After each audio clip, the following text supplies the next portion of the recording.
Welcome to our channel. Activating PBS Kids on your LG Smart TV and linking it to your account is simple. Here's what you need to do. Step 1. Turn on your LG Smart TV and press the home button on your remote to access the main menu. Step 2. Navigate to the LG Content Store, which is where you'll find apps to download. Look for the store icon on your TV's home screen. Step 3. Search for the PBS Kids app in the LG Content Store. Use the search function and type PBS Kids to find the app quickly. Step 4. Download and install the PBS Kids app on your LG Smart TV. Select the app from the search results and click Install. Step 5. Open the PBS Kids app once the installation is complete. You'll find it on your home screen or in your list of installed apps. Step 6. An activation code will appear on your TV screen. Keep this code visible while completing the next steps.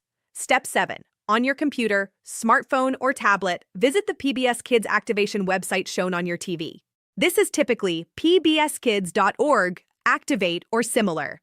Step 8. Enter the activation code from your LG TV into the website. If you have a PBS account, sign in or create a free account to link your TV and save your child's viewing preferences and progress. Don't forget to like this video and subscribe to our channel.